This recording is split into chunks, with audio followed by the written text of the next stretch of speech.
I'm Rod. Welcome back to Orca Boats. So some years ago I was doing a video series on building a canoe and got to a certain point, and then I got very busy in the shop and it was just too difficult to be setting up the camera and delaying the process. The customer wanted their boat. So I've got another canoe back in the shop, a 16-foot prospector here. And so we're going to pick up where we left off in the series and the playlist on building your own canoe. And it's going to start off with installing the inwales in this prospector. So I have some ash here milled up to 3/4 by 3/4 on the table saw and thickness planer. And now we need to fit them in the inside of the boat. So after tapering the one end of the inwale down, and I've done it 24 inches back, you could do a little further. Depends on where you want to be putting your scuppers if you're going to be doing so. But we tapered the inside of the inwale so that the grain running on the outside will look like the wood is being bent. I've tapered it down, and we need to get it tapered down so that these two ends fit nicely together on the 3/4 inch gap between the planking on the ends here. Just because I'm going to be taking these inwales in and out and working on them here, I don't want to be ending up switching them around from end to end. So I definitely want to mark the inwale. I'm going to say that this is the top and this is inside, and these will all be sanded off later. I also probably want to just mark the end of the bow, which I've taken down with planer and power sander, but I'm just going to put a B on here just so that we know that this is the bow end of the boat, and I'll mark again on here that this is just a B for bow. So it'll only fit in one end, one way. Okay, so there's a couple of things we need to do to make the very end of the inwale fit nicely up against the inside stem. And for that, we just use a simple bevel set. What I need to measure is the angle between the planking and the end of the stem. I just use a small little bevel set here. Lock that down, and then with this facing upwards, I can place this across. Wants to twist on me here, and then just mark across the end of the inwale like so. The other angle I need to take is the angle going down. Some boats have a lot of recurve, so this may be sloping outwards in this direction. So all I'm going to do is reset the bevel gauge by laying it on top of the planking and then flush up against the inside of the stem.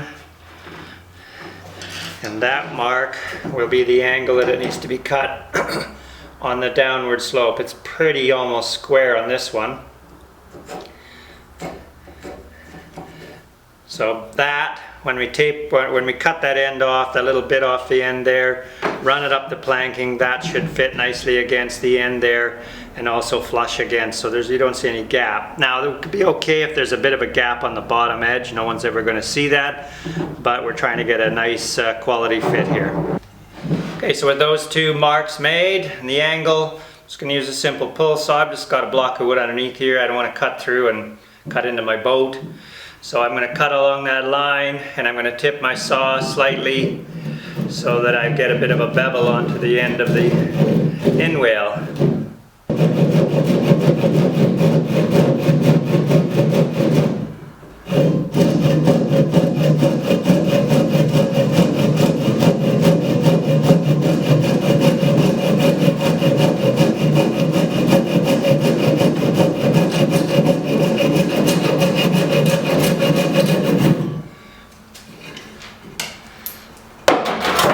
I could take the inwale somewhere else and cut it, but I'm just moving this long piece of wood around. So now with that cut, we're just going to put it back into here and see what kind of a fit we have.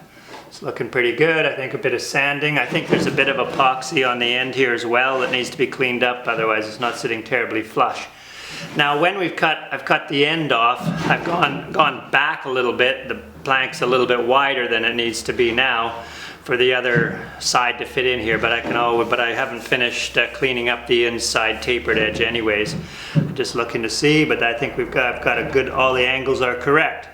So I can just copy that onto the other side and then put them both in together and get a nice fit onto the end of the stem.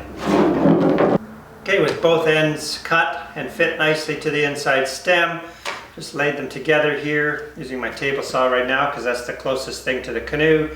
Got them clamped together just so they're not going to slide around. I'm going to just hit them with the belt sander to clean up the inside edge.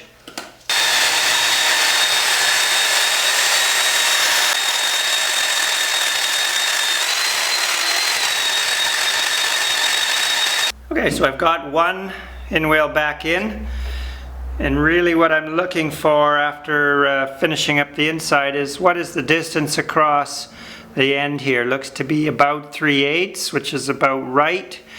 So I would have a 3/8 gap on the other side for the second side. So I'm going to clean up the other end, and I may need to plane down with my block plane or apron plane so that both ends are 3/8 inch across to fill the 3/4 inch gap here. Now we're going to be able to pull this in a bit tighter with C-clamps. I've just got quick grips right now, but I can't get one in close because I need to get the other inwale in there. Okay, so bringing side 2 inwale in, you can see that it is a bit thicker than the first side put in, and I cannot get it to slide all the way into the end. So I'm going to take this one out and block plane down the inside edge here to get it to be a little bit thinner. Maybe do a little belt sander. Basically, I want to get these two to fit into there super tight, into a nice tight V in the corner here and flush to the inside stem.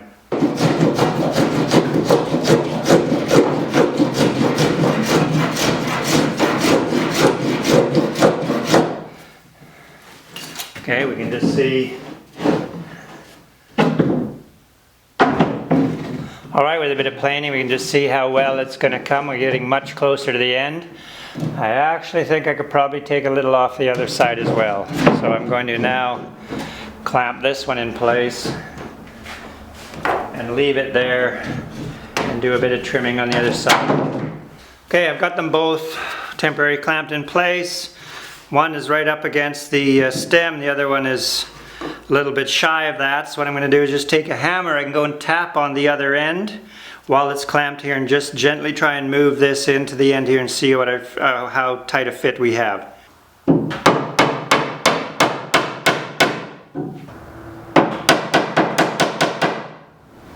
With that, we have a pretty good fit in there, other than a bit of sanding on the inside edge of the taper. That's going to be a good fit for the first end of the canoe. Then we move on to the second end, which will take a little more work to measure and fit. Okay, so I've got both ends fit here on the bow end, end number 1. I'm switching over to some C-clamps, holding it in place because these are likely to want to slide down, which means that the other end is never going to fit properly as we pull this together. So I got some C-clamps and also using some scrap pieces of wood. And to make sure it stays up, I use a scrap piece of wood, slide a clamp underneath, and I can get the bottom of the C-clamp on both pieces and just crank this down. So if they are low, this is the way to get them both even up, flush with the planking on the outer side. So we'll crank everything down. I don't want any of this moving before I start marking it aside. So since I've got them held in place exactly where I want them, I might as well add a little reference line on both sides here so that when I do permanently install these with screws, I can put them back exactly where they are right now. And I will do the same on various locations down the inwales to the other end. Okay, I've got both inwales clamped in with some C-clamps, protective little blocks as the turnbuckles will dent the fiberglass matrix. I've tapped it up again, making sure that it's not, as I'm pushing down here, it's not sliding out from the end there. So I want to make sure that it's still flush with the stem up in the bow, and I've just crossed over the end pieces there. Next thing I need to do is to measure the beam to make sure it's the approximate proper beam, because if I spread the boat out later by another inch as necessary, these gunnels need to be sucked out of the ends to make the beam. So on this particular one, I know that the inside planking to inside planking at the center, which you'll guess is about here, is 34 inches. So it does need to be pushed out by about 1/4 of an inch, just to make sure. So I'll get a stick, 34 inches long, and just place it in there to hold the center open. Okay, I've got my 34-inch spreader across, clamped in place. I just don't want it falling down. You'll notice I also have some towels. I'll probably put a few more into here. All these clamps and that, you know, things are under tension, and the clamps can come flying off, and of course they're going to fall into the bottom of the boat and can easily make a very small dent into the fiberglass matrix. So using the towels so that I can put tools into there or have things drop into there without damaging the boat. So what I'm going to do is make a few reference lines so that when I put this back in permanently, I know exactly where to start, because I'll probably start by installing it towards the center and one end. So if I make a little reference marks across here, maybe another one up here, just to be sure. And I'll definitely need one up near the ends here so I can fit the inwale ends on the stern. Okay, I think I can cut off a bit of the excess. Some of the excess is what I usually use these excess pieces for, is thin them down a little bit more, round over the edges, and use them as the spacer hangers for the seats. So if you've got a kit, don't throw those pieces away. They're going to come in handy.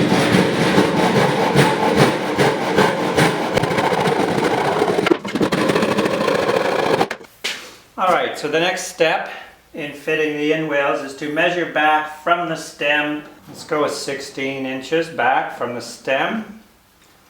Alright. And at that point, I can make a mark on the inwale at the same place.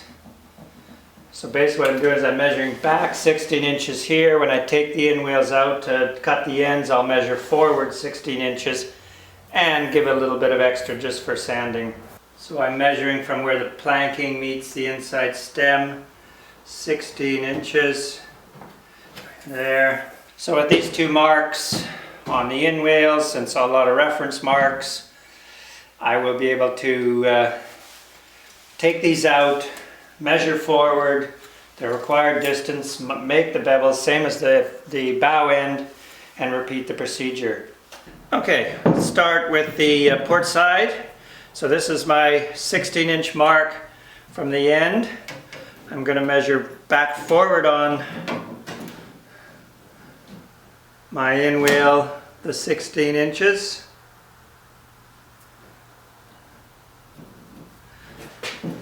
And then I'm just going to put a line across there. That's just for reference at this point.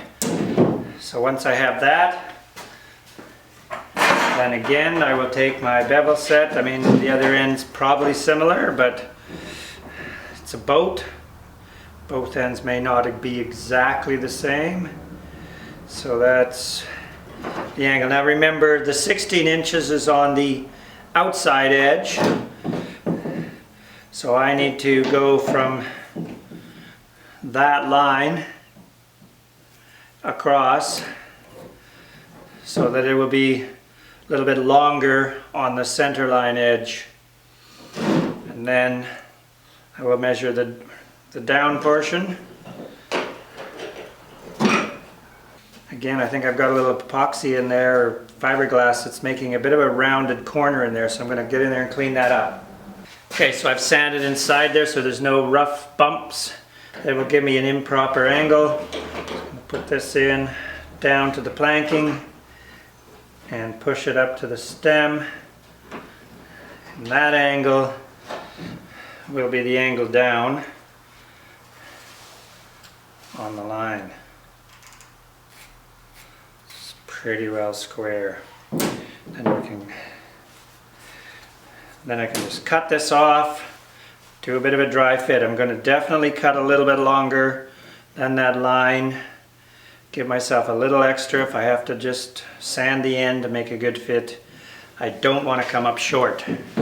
Okay, so before cutting the little bevels and angles on the ends, I need to taper the inside edge, as I did on the first. And we need to taper this first, because if I cut the ends and then start to taper down, the end actually gets a little bit shorter and the angles all change. So this is my 16-inch mark. This is my 24-inch mark here. I need to taper the inside edges. So we're going to take them down to 3/4. Same as the other ends, approximately half, or sorry, 3/8, half of the 3/4. Then I'll just use my rule to give me a rough line between 24 inches back and 3/8. I've got them clamped together. I can just quickly remove some of that material on my bandsaw.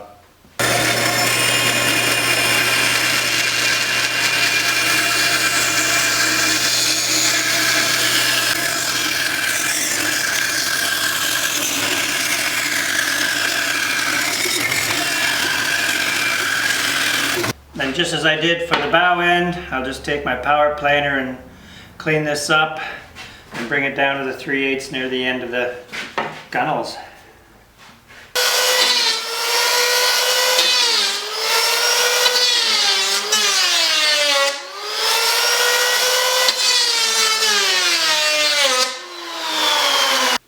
And that's as close as I want to go right now until we start to fit them in.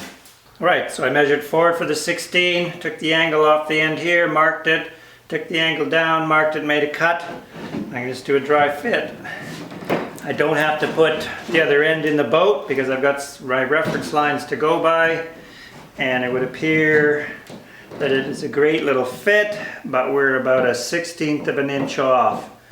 So I can either try and make another cut, which is going to be difficult to do with a saw, or I can just try and sand the end. Probably the simplest thing to do, although, you know, manhandling the 16-foot long piece of ash.